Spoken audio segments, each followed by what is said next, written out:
So warmly welcome to this webinar tonight, or not tonight. It's in the middle of the morning. I usually have it in the evenings, so I'm a little bit time warped in my webinar mind. But today we're gonna explore the topic of supporting people through the Zen coaching approach, and I'm happy to see those of you who came today, and people are still coming in. So and this the outline for today will look a little bit like this. I will begin with some introduction of myself, and then we're going to do a meditation to begin the inner journey also, since Zen coaching and this approach has a lot to do with the inner journey and presence. And then I will speak a little bit more about the topic. We'll show a little visual support about that as well.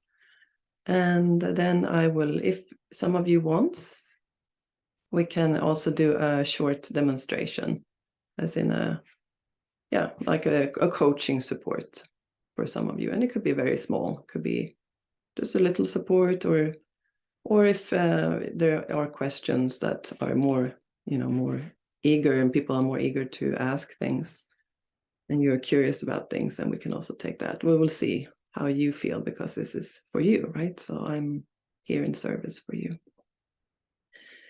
So just a little information about me. Some of you are new to me, and some of you I have met quite a few times. But so my name is Kavina, and I work as a coach. And I've been working as a coach within Zen coaching for the last, 13 years.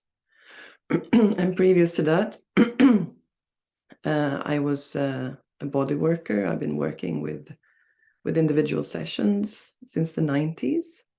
So in massage, in healing work, I've been very curious about how to, first of all, support myself through my inner journey, through my inner well-being, and through the not so well-being also that I have been exploring quite a lot in my younger years, with eating disorders and lots of anxiety. So I was finding ways to support myself also with that. And then I also went to a counseling school, a private counseling school, in the early 2000s. And I didn't really resonate that much with it. It was some good stuff there, but it wasn't really touching my heart. And it was when I found the Zen coaching approach that it sort of clicked for me, and I realized how I wanted to support people more in that kind of way. But basically, my interest and passion has been around supporting people and psychology as a large field.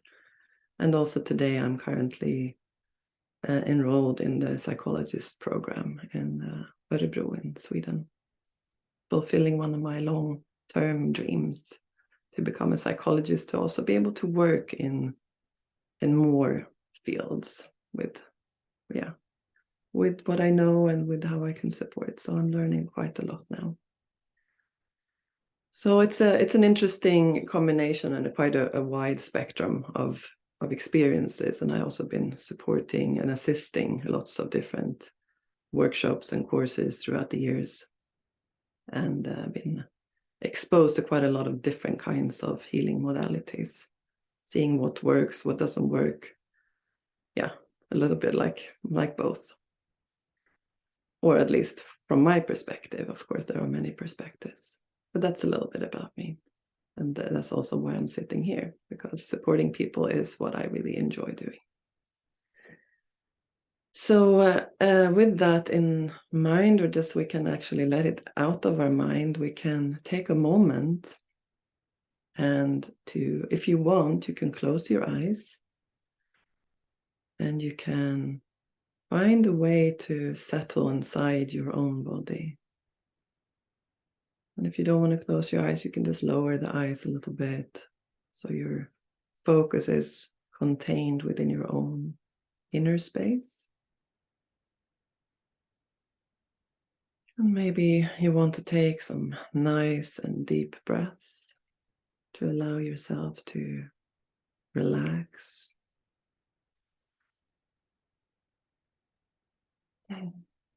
Letting go, perhaps, of wherever you came from, whatever you were doing before, the thoughts about perhaps coming here, about what you're going to do afterwards. Allowing yourself to gently arrive in this moment, arriving with your presence in your body.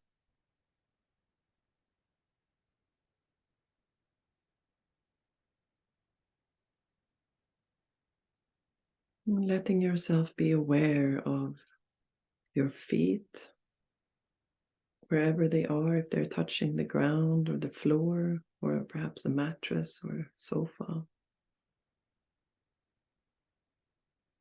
And sensing the connection between the feet and the surface.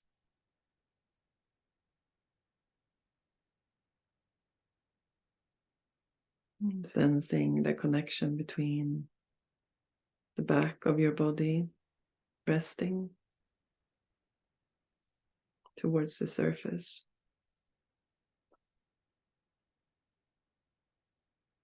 And see if you can allow that kind of support, that you can lean into that support. It's an interesting thing that we have support all the time. We just tend to overlook that kind of support. There's a support for our physical presence, our physical body, and that is earth under us. Wherever we're sitting or standing or lying, there's always support under us. And there's also support in the gravity. It's like we can let our tensions soften if we sense how gravity is pulling us down. It's like a little hack. We can allow the muscular tensions to drop for a moment. Ah, yes, letting go.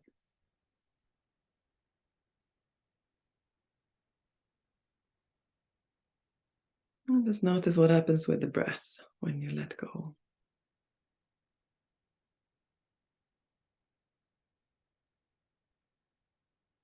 And maybe there are some places in the body that are still tight and tense. And see if you can also gently allow those to be as they are, saying, "Hello, I see you. It's okay. It's okay. You can be whatever you are. You can let go or you can hold on. It's okay, whatever." Have a friendly approach to your own inner experience and your body.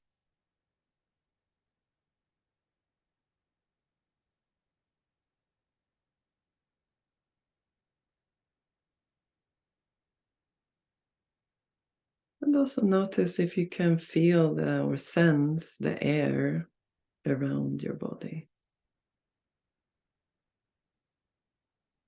The space around you. So there is some substance in the back, and perhaps there is some spaciousness in the front.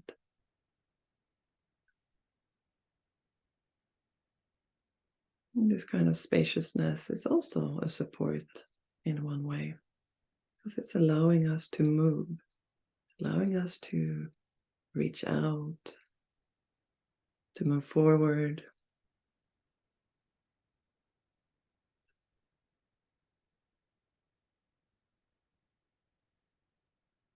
To expand.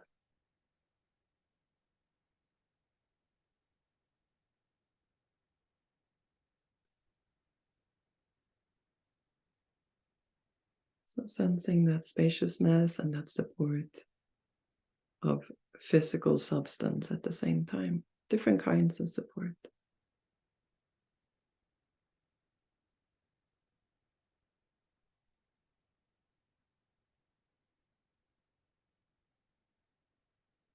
And if you want, you can also tune in to your heart or your mind, or however you want to connect to this event right now. What is it that you're curious about coming here today? What brought you here? Just acknowledging for yourself what you're curious about, why you're here, what you want to learn or experience.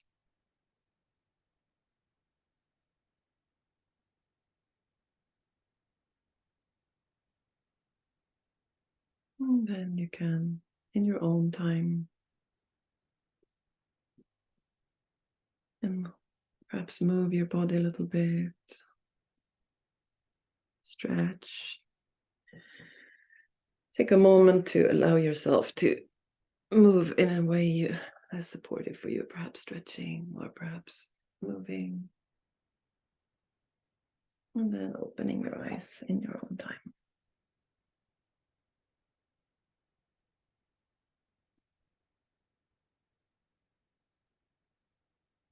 All right.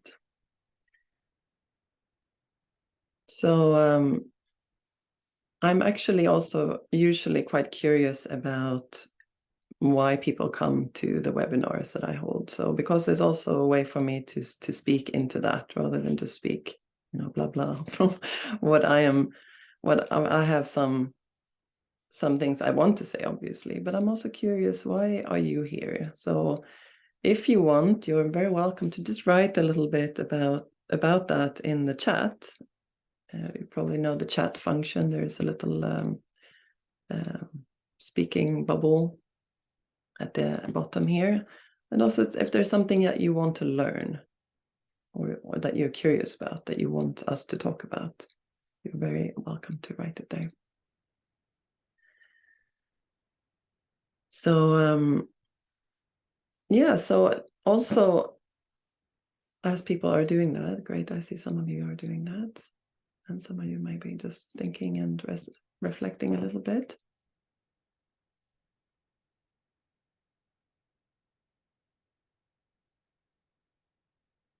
So I'm just going to wait for that.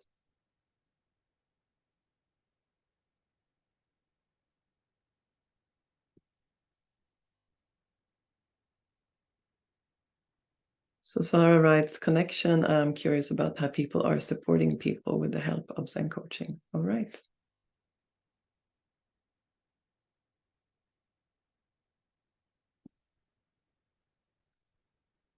Yeah, it's interesting because we are a few people here that has done the full Zen coaching training. And this is also one of the reasons we are having these events, is to also give a little taste of this work, of the Zen coaching work, and how we can support people, how we can support ourselves, what is it about. So about, just offering some kind of practical information about it and some inspiration. But it's also interesting because it's like I've been exposed to and exploring Zen coaching since 2010, and I still ask myself that. So what is that? How can I support people in the Zen coaching approach?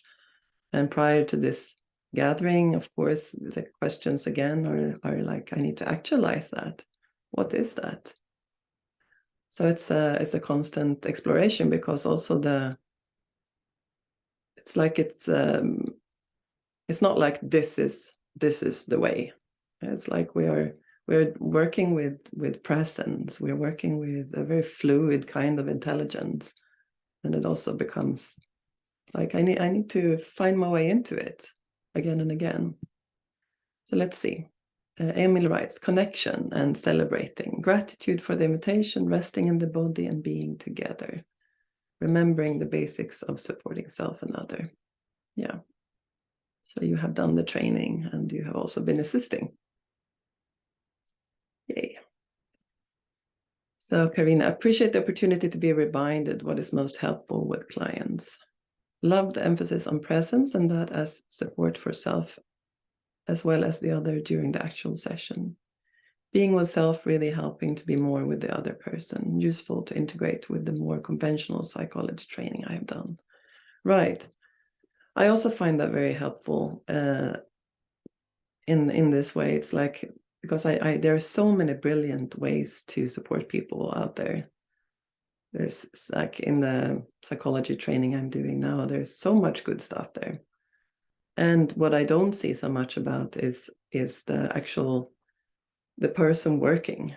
Like, what is the actual, what's happening in this kind of space, rather than in the tools and in the technology as such, the theories, and knowing how to understand another person, of course. But here is like the coach or the listener or the support person is perhaps, well, I would say it's much more in focus in the Zen coaching approach.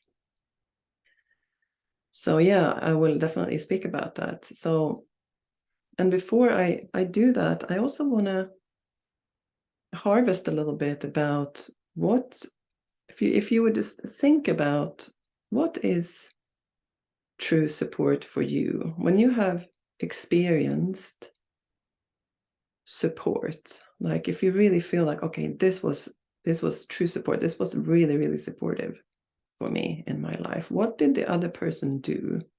Or what did the other person not do? If you just reflect on that for a little moment, what was it that was helpful here? And we can actually unmute if we just want to say a few things about it, because it's also nice to hear other voices than my own. Something that comes to mind when you feel like, okay, this, like, it could be with a friend, it could be with a grandma or grandfather, it could be a child, it could be a partner or a therapist. What did that person do that felt very, very supportive for you? Does anyone have something to say about that?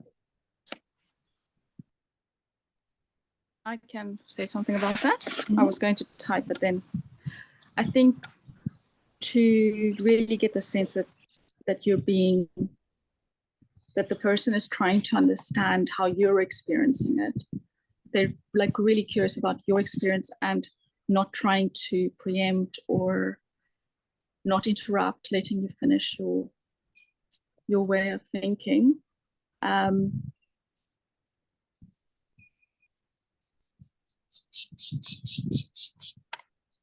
Yeah. Because that really makes you feel like you're not alone in it. Right. Yeah. So it's the ability of the other person, the listener, to really make you feel that they understand you. Yeah. That they feel you somehow. Yeah. And even if not fully, like the intention of that.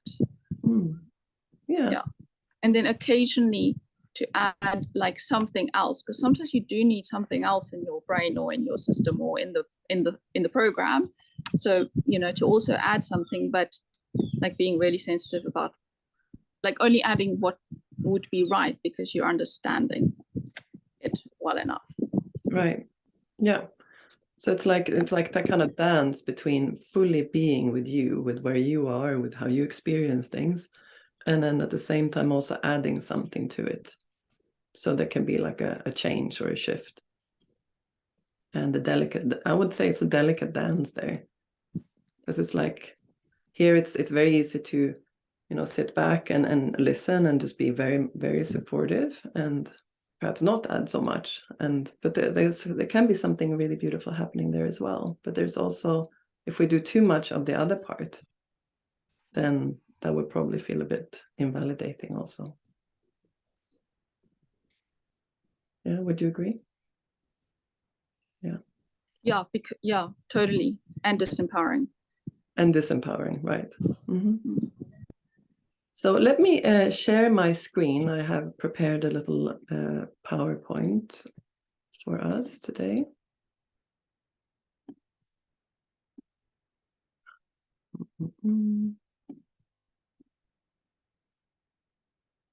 So let's look at what some really strong people or some really important people have said about listening and support in this kind of way. So Thich Nhat Hanh, which is one of the main inspirations from this in the Zen coaching approach, says deep listening is the kind of listening that can help relieve suffering of another person. You can call it compassionate listening. You listen with only one purpose, to help him or her to empty his heart.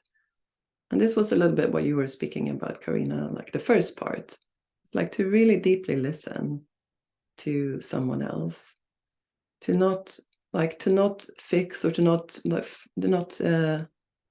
do anything else than just being present. And this is really I would say the foundation of the Zen coaching approach is to really know how to do that, how to be in that kind of space, how to relax enough where you don't have to fix anyone. Because also what the next quotation here says from Carl Rogers is the curious paradox of life is that the more I accept myself just as I am, then I can change. So this is the beauty of the humanistic approach to psychology also. It's very, Zen coaching is very inspired by that, even though I'm not sure that the founder, Kåre, was like thinking about it when he was, making it or creating it in such a way. But that's how I see it now, more and more. Because it's like and when we are feeling fully accepted as who I am, there's this sort of pull also to naturally flow, to naturally expand. But there's something that doesn't really happen until we feel that acceptance, because then it's like a kind of striving.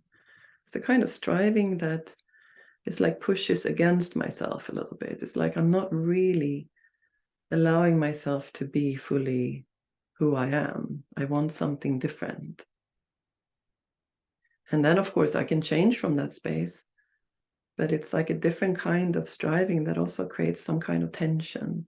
And of course, tension is not bad. We can have tension, but it's good to be aware of where I am when I'm trying to change. From what perspective do I want to change? And the last one, Rumi, of course, the great love poet. Your task is not to seek for love, but merely to seek and find all the barriers within yourself that you have built against it. And this speaks to something a little bit different. Also, it's the same and also different, because here we speak about that it's not that we are actually necessarily needing to search for something that's out there or something that I have lost or I've never had. It's more like coming to recognize that I am this already. I am everything that I'm looking for, everything that I'm longing for. I am this. And this is also a very fundamental aspect of the Zen coaching approach. I am what I'm longing for. And then, of course, we don't always know that. We don't always feel that. But this is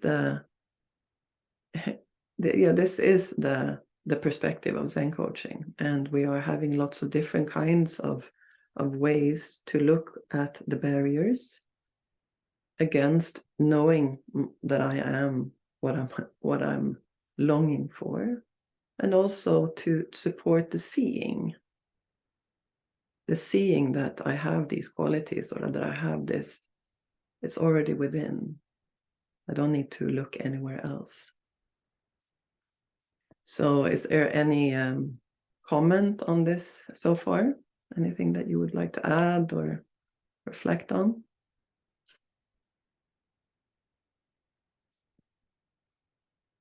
Right. So let's look at some of the principles here. So we're speaking about presence. So presence is the key. And I would say that the whole Zen coaching approach has to do with the journey from here to here. So basically we are where we are all the time, and we are not looking for anything else than what is here, basically. It's like a deepening into presence. And of course, this is, this is the inner approach, and it's also the outer approach. If I'm going to support someone, this is also my foundation, to rest in that I'm always here.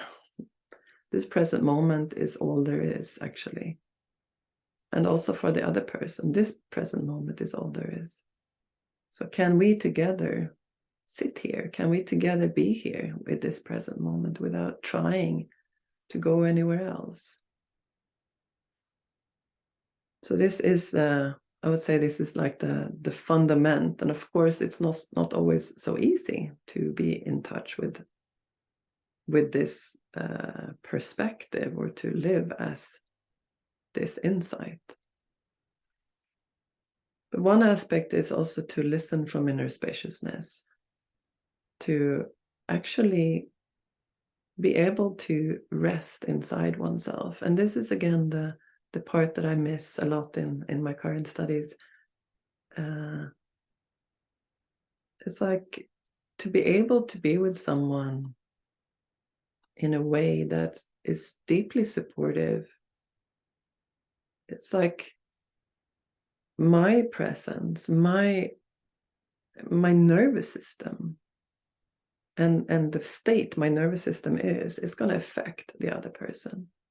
How much I can sit in my own skin, so to speak, so in my own body, in my own heart, is going to affect the other person. It's going to be it's how do you say it? It's contagious. Our presence is contagious.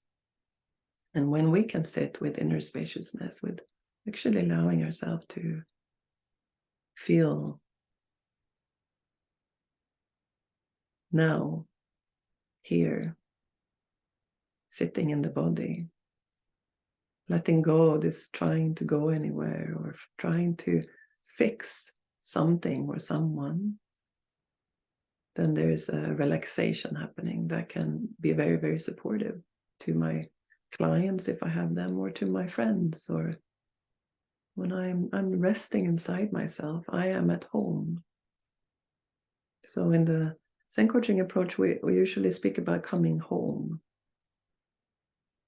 And of course, that could look different for each and every one of us. But for me, it's like when I sit in my own inner space, so to speak, when I feel my body is it's not just my own body, but it's like I'm an expanded space, and I can listen from that space, and I don't need anything, don't need the other person to be anything. And of course, I can be affected, I can be touched, but it doesn't rock me from this inner spaciousness that I'm connecting with. And for me, that's been one of the like brilliant and beautiful journeys to deepen into that inner space. So again, I'm not here to fix you, but I'm here to feel you. Exactly what you were saying earlier, Kavina. It's like, I want to be with you. That's like the approach here. I want to be with you. I want to feel you. I don't need you to be anything else than what you are. And when we have that approach also in relationships, for example, when we think about being in a relationship with someone that has that approach, I mean, for me anyway, it's wonderful, it's beautiful.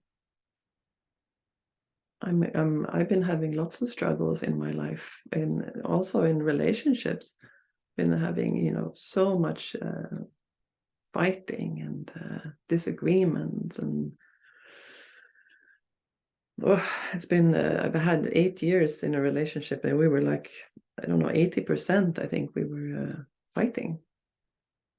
But I learned something in that relationship, because we were both really trying to fix each other. We're trying to make the other person be someone that they weren't. And of course, that created a lot of conflict. But we were learning something towards the end of that relationship, that it's like we both stuck through it and realized, okay, this is what we need to learn here. But now when we learned it, it was like, okay, there was nothing left, actually, interestingly enough. But then I went on and I moved on, and I have now a beautiful relationship where I feel exactly this. It's like we're not here to fix each other. And as soon as I sense that inside myself, it's like, oof, I back off. And that has, yeah, we just speak about it continuously, actually, in our relationship, that it's a gift for both of us, because we've been in relationships where that has not been the case. And of course, also when you're as a therapist or a counselor or coach or whatever, however you want to support the other person too, it's like what they're coming with, even if they're coming with lots of problems and presenting a lot of problems, it's still not about fixing, it's about being with them. This is the approach that we're having here. Also, this the trusting the moment aspect. It's really about, it's like when I can allow the person to be where they are, it takes some kind of a trust. It takes some kind of trust in that life has its own way through that person. It's like, instead of seeing it like a product, when you're like, or like a process that needs to look in a certain way and needs to have a certain kind of outcome. It's like we can see it actually, the person in front of us can be a mystery. It can be a representation of the mystery of life. We don't know. There's so much we don't know. Like how are we even, what is this being human? What is this life? It's a mystery. It's like we're here, and then we are having these lives, and we are, doing what we can to make ends meet or whatever, however our lives look. But if we really take a step behind a little bit and look at life, it's a mystery. It's magical. How what kind of organism is this? How is life moving through me and other people? It's like, how is a flower growing? How come we have different kinds of animals? It's like it's amazing, and everything has its own intelligence. So if I can, allow the other person to be as they are, then that's an expression of trust in life, actually. And also trusting in the red thread of the other person's experience. I don't know, I don't know what they have been through. I can just guess, and I can see a little bit, but there's like a little thread moving through life. I can see it in my own life. There is a red thread. There's something that I've been dealing with throughout my whole entire life. And if I try to, if someone else tried to, get me somewhere, I'm not really also finding my own red thread. It's like a support for the other person to find their own answers, which is the coaching part. Is the coaching part has to do with supporting other people to find their own answers. So next one here is also to trust that natural curiosity is enough.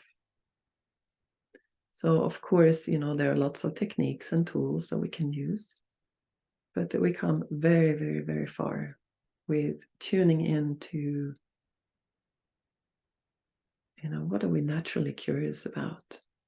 If we have these kinds of approaches that I've been speaking about here, the mystery that is in front of me, if I'm not here to fix you, if I can listen from that space of presence and inner spaciousness, then it's like, okay, well, what is this in front of me? How come this is happening? What is this exploration around the present moment, and also the problems perhaps in this present moment? Let's look at it. Let's be curious about it. So curiosity seems to be one of the, in my experience, one of the big inner tools that can really support the connection.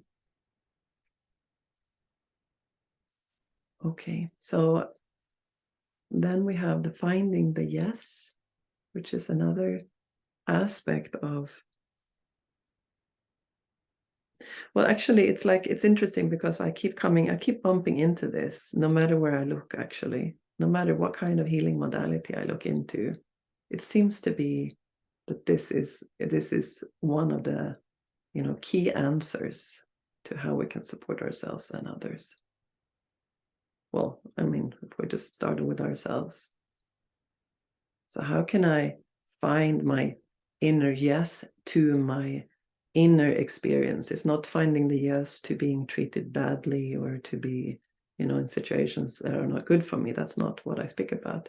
And that's not, when I look around in religions or in personal development scenes, in different kind of spirituality work, finding the yes, there's a lot of misunderstanding going on around that.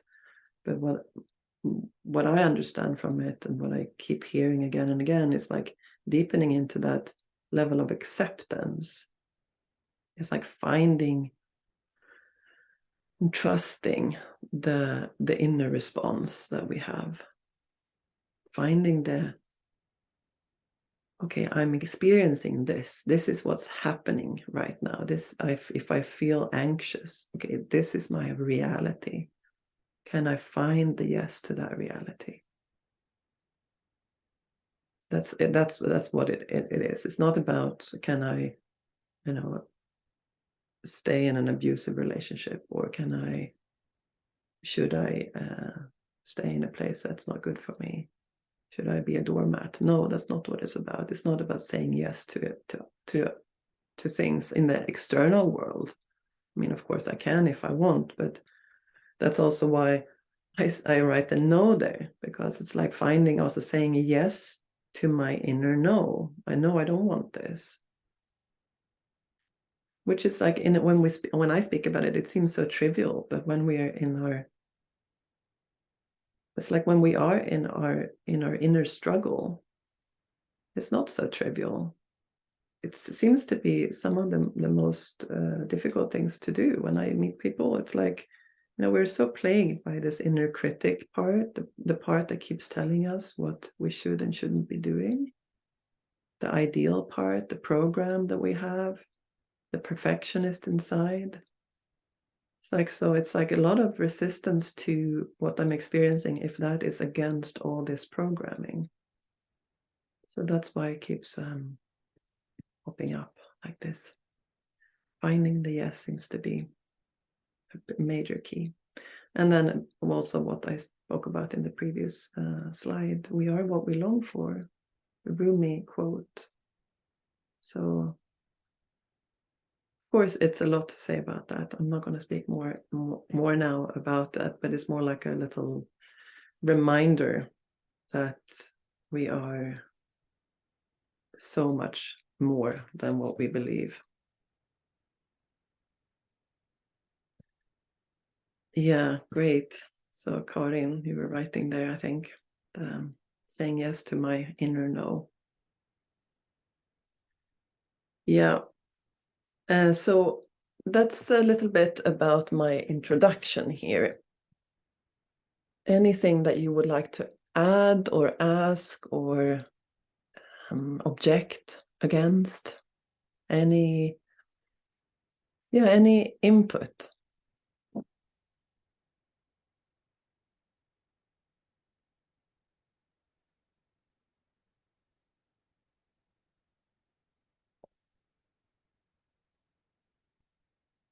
You are free to unmute and speak, if so.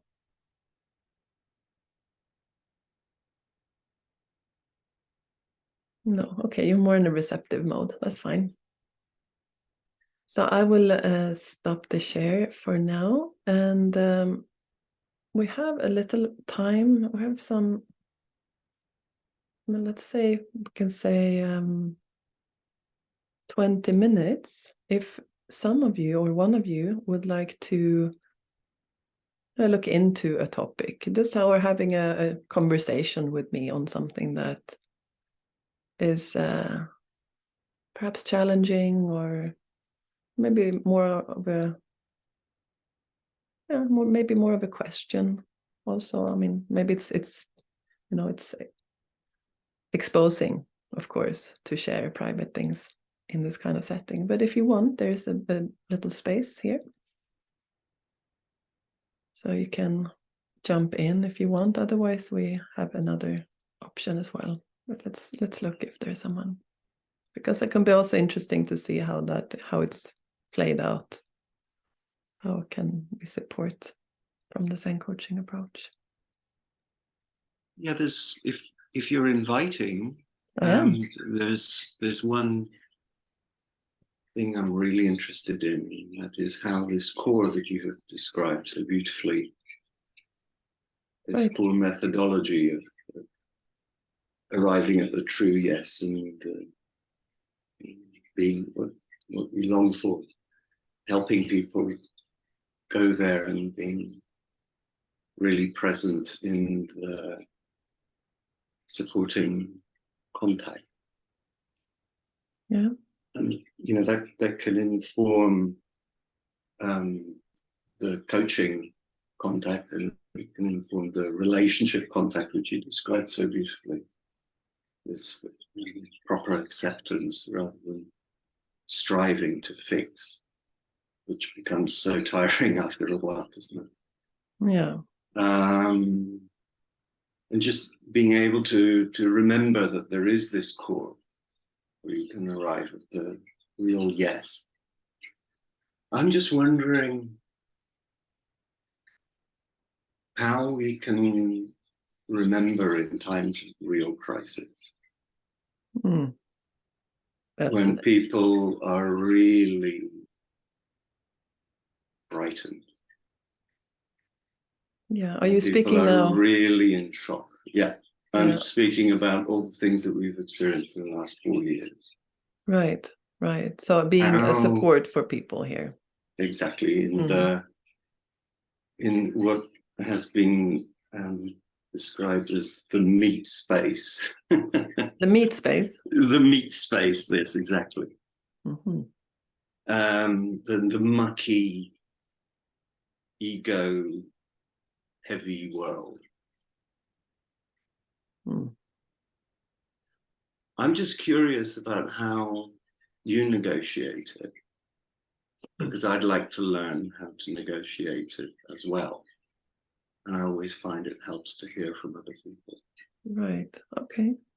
So what I'm hearing your question or your reflection has to do with when people are moving into the really like dark inner spaces of strong feelings, basically. Because of what's happening around. Yeah. Not just because they are experiencing something that they've woken up to inside, but because society is breaking down, or the company has become toxic, or the a war's broken out, or there's a pandemic or something like that. Right. So I'm thinking if we can approach it, because I what I'm hearing is like you speak about strong external influencers, strong external stressors, so we can say. Exactly. And how those are affecting other people. I mean, obviously also ourselves, how those are affecting people. And sure, we have, in a sense, we have two kinds of things to speak about. We have the external stressor and we have the inner experience, right? We have two at the same time, and I would say that's always the case. Most of the time, yes, it's not, it's not like I only have my inner experience and there's nothing going on outside of me. Just like there's a trigger in the environment, and then there's my inner experience towards it, or around it, against it, or whatever. It's like something is happening inside of me. And of course, there are lots of work to be done on the external stuff that goes on. People can do lots of things around it, it can be activists, it can be politics, it can be action taken. And here where we are not, it's not like we are saying don't do it, or we're not saying do it. It's more like, okay, this is the external situation, but what we can do and deal with is the inner experience, right? This is how we can approach it from the going start. in to come out, as it were. Yeah, I mean, for example, can we take you as an example? Can we begin? Can I ask you something about it? Sure. Yeah.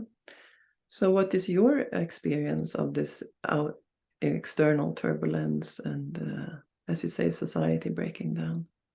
Well, I'm a teacher, and I've been a teacher for 30 years. So when I meet with people who say, I can't go on, I can't learn this, this is too much for me, too much for me, it's overwhelming, then I am incredibly grateful that I've learned the basics of Zen coaching. Yeah. And resources come up when I give myself a chance. So I say to my students, I say to myself, give yourself a chance. I say to them, give yourself a chance and see what happens. And just observe it unfold. And when you see something and you feel like sharing it, I'm here to listen. And I'm not going to tell you what to do, but when I see something, I'm going to tell you, because I trust you. Okay. And it may be very shocking for you. Are you ready to hear this shocking thing? Do I have your permission? Mm-hmm. So can we say then that you are, because you're also saying you're grateful for the tools from the Zen coaching approach, and it Yes. sounds like you are applying them. What would you say that you are doing or living in that moment with a student? It's the basics that we have described. It's the presence, it's the trust, it's the celebration of life. Mm-hmm. They realize very quickly, and I'm very surprised how everybody that I work with realizes very quickly that they are safe and they can have fun and they can trust me. Right. So what you're describing now is actually you were asking me about what, from this approach, and actually what you are doing now is you're telling us about what works in that kind of situation. And it wasn't my intention to do so when I first raised the issue. It's just that we're on a journey together now. Yeah, exactly. Yeah, and this I would say this is actually what we're doing here. It's like I'm just here to support your red thread, your wisdom and your knowledge. You already know this. So, and what I'm hearing here is that it's like when we can support another person to feel safe, this is what you speak about also. To this feel feeling safe. of safety that I feel in myself and is, as you say, contagious, actually allows a person to learn a language. Because when they're not feeling that safety, they're not able to produce. In fact, they're not able to receive as well. Yeah. Yeah. So what we're speaking about now is basically how the nervous system works. Yeah.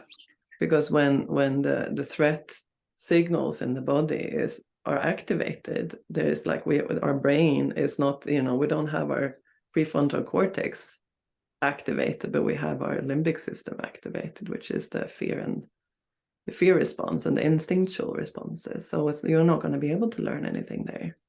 In that way, you're going to learn around threat situations, but you're not going to learn, new skills, basically. Exactly.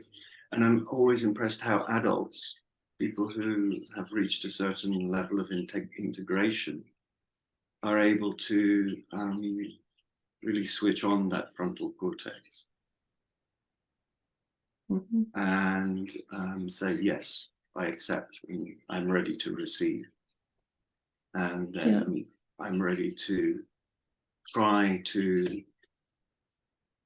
say what I have received in my own way. While it takes so long for children to do that because they are experiencing so many different things at the same time, that moment of settling and quietness is actually for a child really rare. Yeah. So I can teach people the basics of English to communicative level in the space of like 30 sessions, which is 30 hours, while it takes a child 3 years to basically do the same thing. Yeah. So this is something interesting here that you speak about in a way, perhaps unintentionally, but this is sort of where we're coming, or at least the thread that I'm seeing here. And it's this thing about safety. Yeah. And see, when we are, a lot of people have not felt, have not been supportive to regulate emotions and to regulate a sense of threat in the body, right? And of course, it also depends on our life experience. If we have experienced a lot of trauma or, coming from stressful situations, also would add on to that. But it's like the ability to regulate our nervous system and our feelings is very like vital and important for us to actually also connect. And as you are so well putting it, it's like to also learn things, right? So if we are coming back to the topic of supporting other people, I would say, like, well, it depends, but like more than half of my work as a coach, as a counselor, is to make the other person regulated, in their nervous system, and to understand that they are safe with me and with themselves. So it's like, because it's like we are not used to be listened to in a way where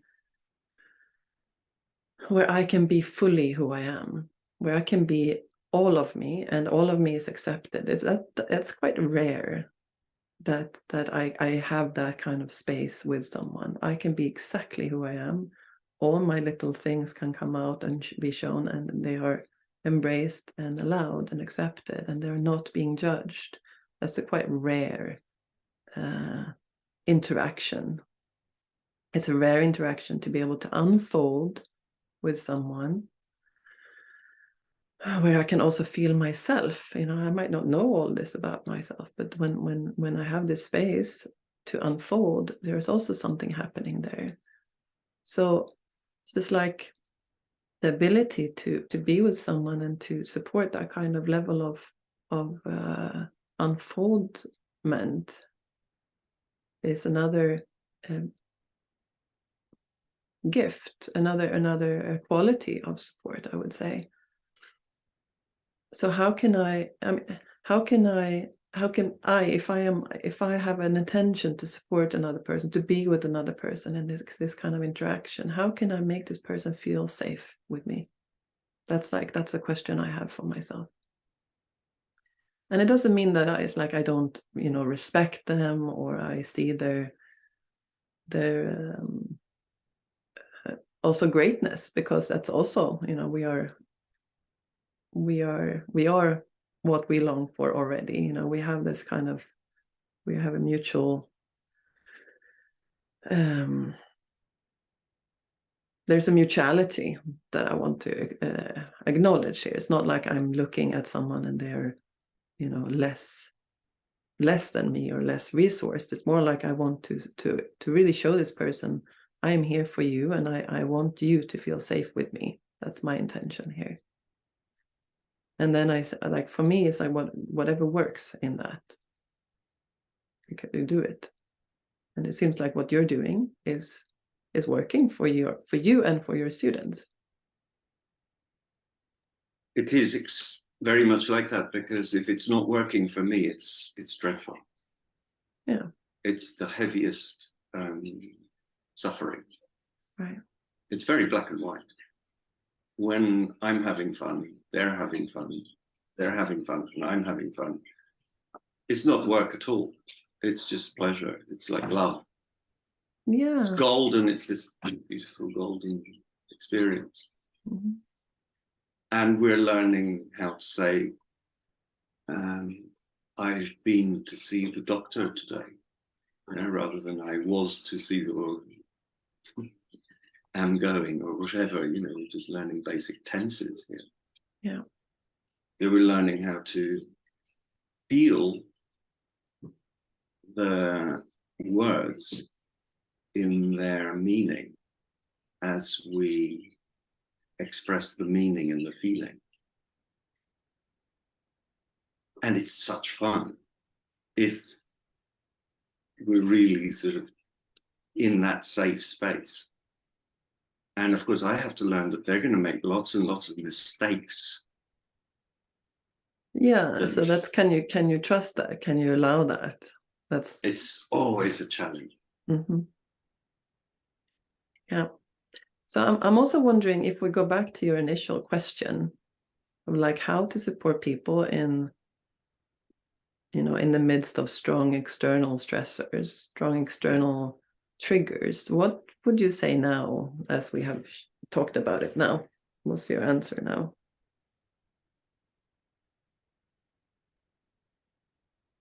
Damn good question. It's never giving up. It's a kind of willpower to be present and keep your shit together. So for you as a support person, Exactly. yeah, to never give up, and to be present, and to have your shit together. Right. So what does that mean? You're the guide. Mm-hmm. You're the guide in the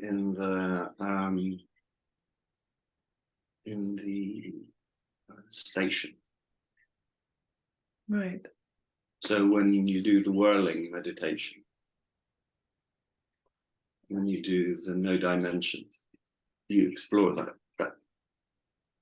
calm place in the middle of the storm. Right. Okay. And so finding the middle of the storm. Mm-hmm. And you know that very often you get pulled out, and you have to know how to get back in. And you say, okay, I'm here for you. Yeah. Okay, beautiful. And sometimes you lose clients and you get really pulled into the maelstrom. It can be days of real unhappiness, but you come out of it. Mm-hmm. Mm-hmm. Or I know. Yeah, good. So you found some answers here. To actually stay at the center of the storm. And to really want to be there. Yeah. To have that will to really be there. To reconnect with that intention. Yeah. Thank you. Great. Well, thank you. Thank you for I love the sharing. way you went round that, by the way. Remember. In what way? You mean? Well, you invited me to say something, then we had a dance, and then what happened was you say, well, it was like a coaching session. So now that you're here, look back at where we started, and Yeah.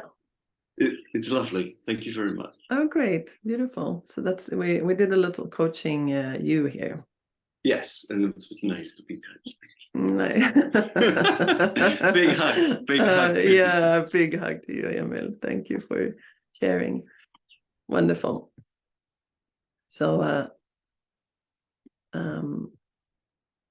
yeah, we have a little more time. Is there anyone else who would like to ask a question or give a comment on what was being shared now? Anything that you would like to share about this topic?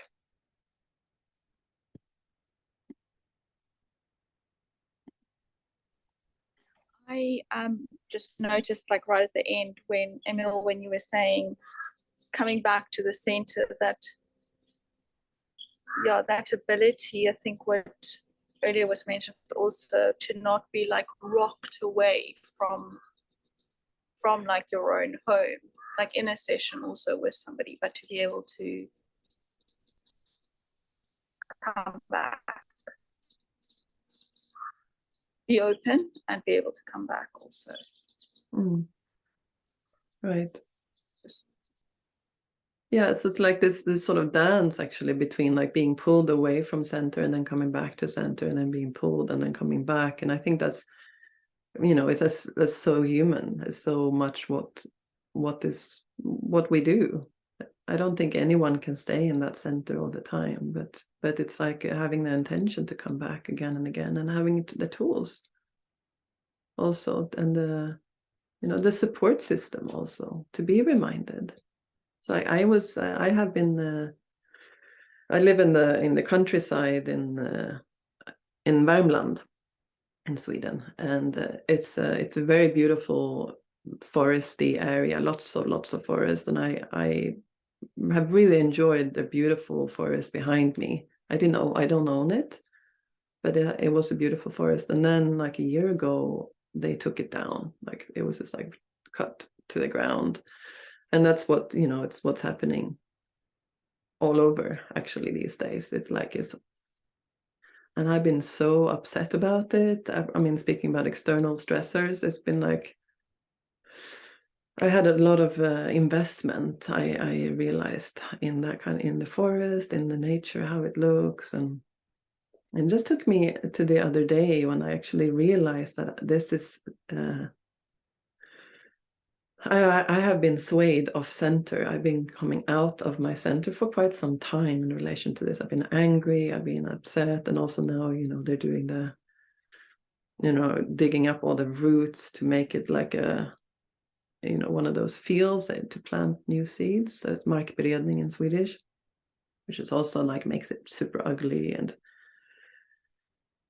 I've been like breathing with this and like being angry and being bitter. And then I just realized the other day also from a friend, he says like, it seems like you're actually like self-damaging now. It's like, okay, you've been doing this for some time. It's like, is this really like, are you okay in this? And I realize I am actually, it doesn't actually give me, I can't do anything anyway about it. I've done what I could. I did try some things, but having that reflection was really super helpful to also have support to see when I'm okay. Now I'm in off center for some time, come back, and then I realize, okay, where is my heart in this? Can I still feel my heart in this? He was asking me, so like the world has lost a love warrior when you're like drenched in this bitterness. And I thought, whoa, that's true. And of course, this is in that area, but it was something true about it. And so I think it's like coming back to this again and again. It's so human that we are losing ourselves. And And then we keep coming back, and that's all we can do. And we can have some good support. We can be reminded in different ways from people, friends, family, loved ones, coaches. Pendulation is what you're writing. Yeah. Okay, so that's what we could do today, I think. That's the input for today. So I would like to I would actually like for all of us, if you want, to write something. What did you bring from this session today? You can write it in the chat. We can just take a moment to feel into yourself, and then we will end with the meditation. So if anything touched you, anything was important, what is alive for you in this moment?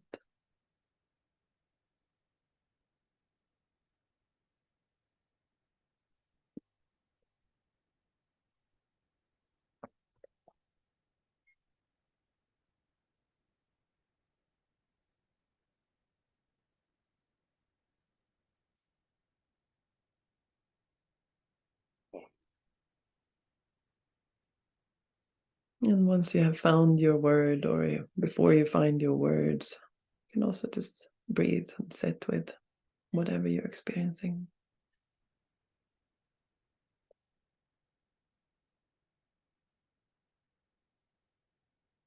Rejoicing in the pause, in the silence.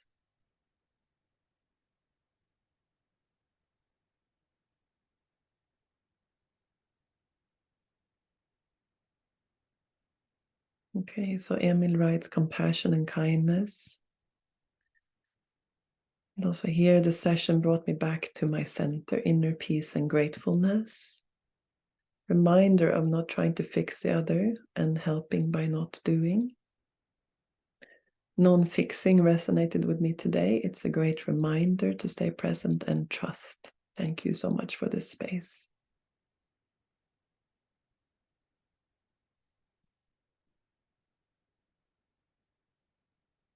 Saying yes to my inner no really hit home for me. Thank you, Emil, for sharing. Great.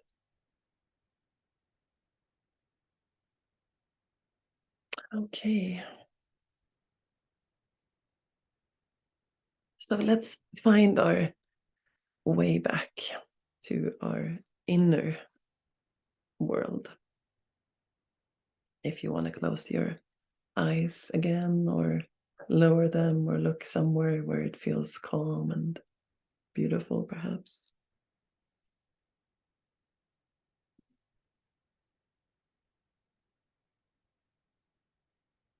Taking some nice, yummy, deep breaths if you want.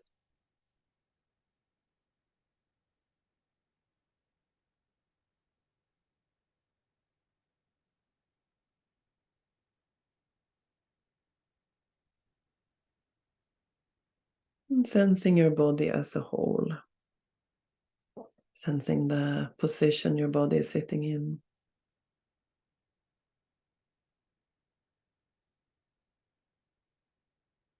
Sensing the contours of the body.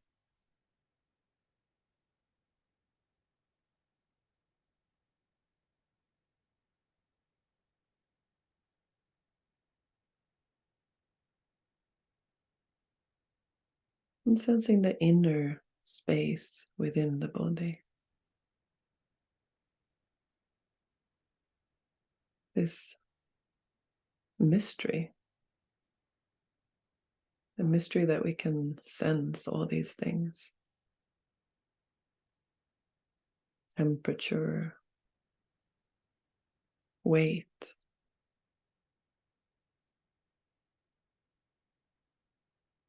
different kinds of physical sensations.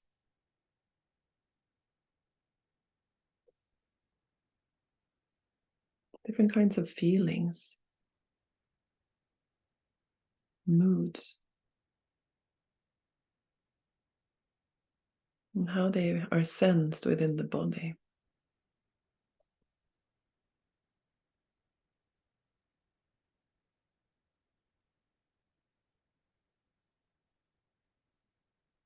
Noticing how the thoughts can affect the body and the presence of the body.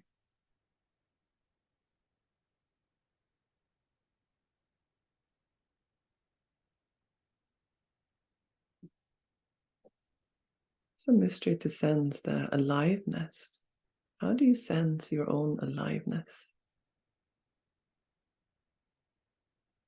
How do you know that you are alive?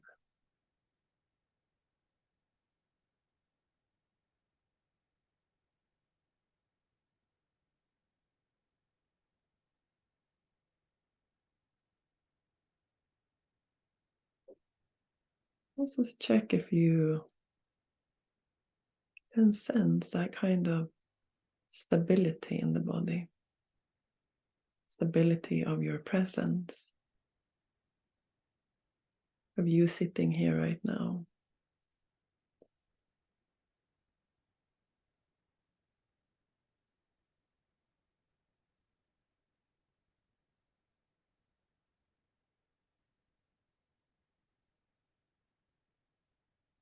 And perhaps also sensing if there is a sense of opening or openness to your inner experience, whatever that is. It's like an attitude, like an approach to your own experience.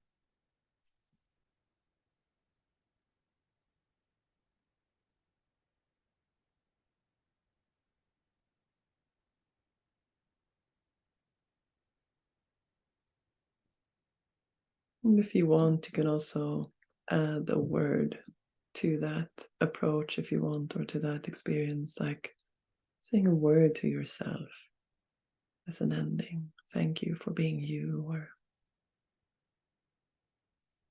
you're beautiful, or I love you, or thank you for giving me this time now. Something that is appreciating about you, that feels true for you.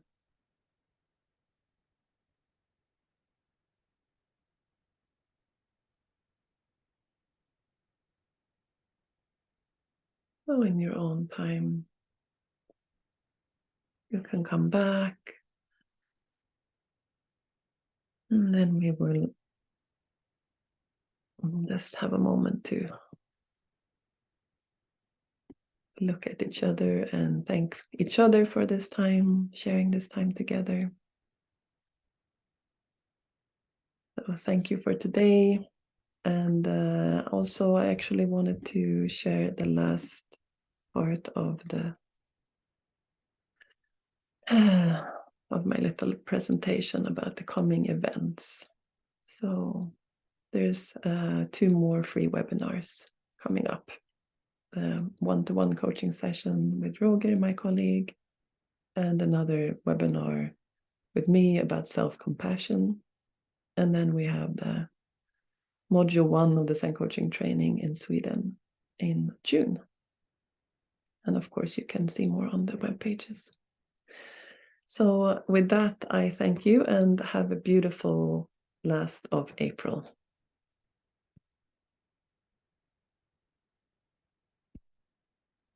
Thank you.